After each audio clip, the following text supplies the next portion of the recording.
Bonjour à tous. Aujourd'hui, une toute petite mouche sèche que j'utilise sur les coups du soir sur nos rivières et que j'ai appelée tout simplement la rouge et grise.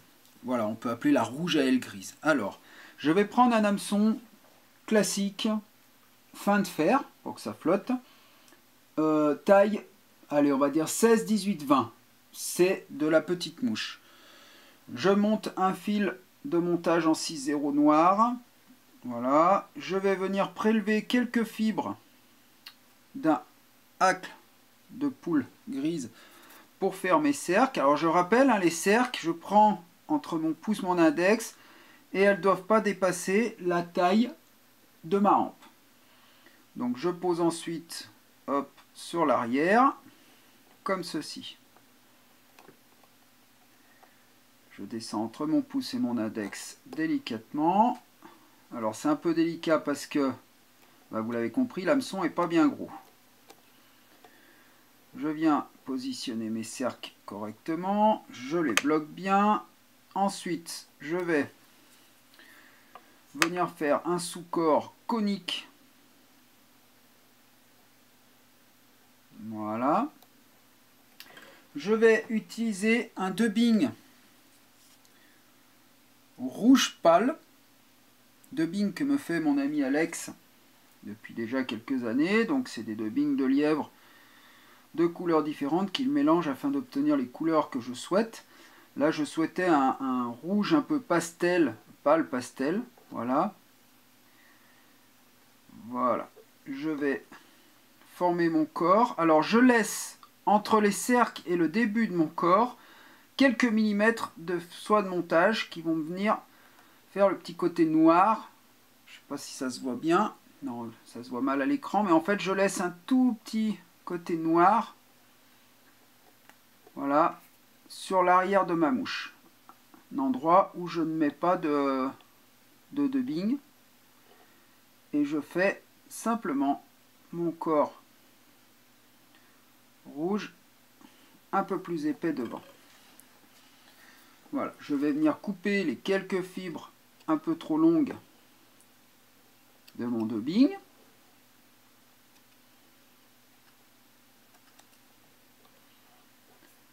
Comme ceci. Ensuite, je vais tout simplement prendre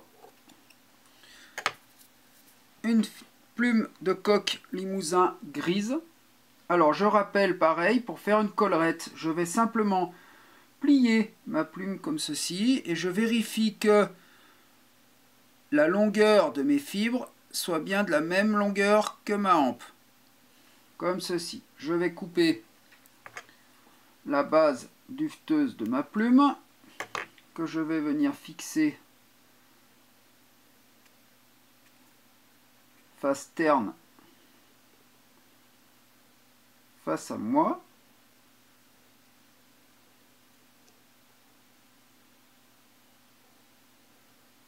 Voilà.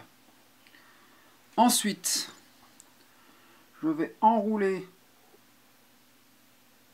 afin de former une collerette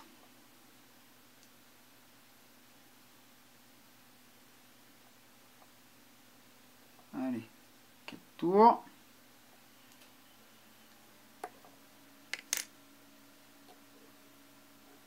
Je rabats mes fibres vers l'arrière afin de venir faire une petite tête juste sur le devant.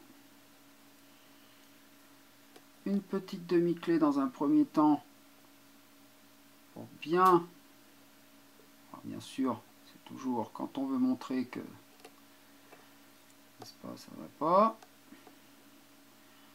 Je voudrais juste éviter d'emprisonner trop de fibres. Et ben voilà, c'est fait. C'est toujours comme ça.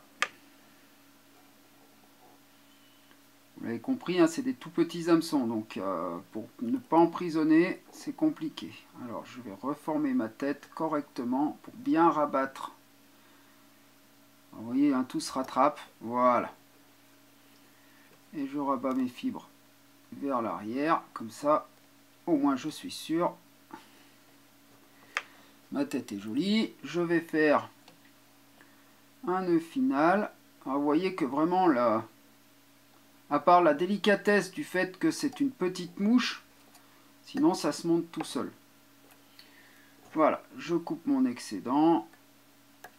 Ma mouche est finie, donc il ne me reste plus qu'à mettre une petite goutte de cyanolite sur la tête ou de vernis.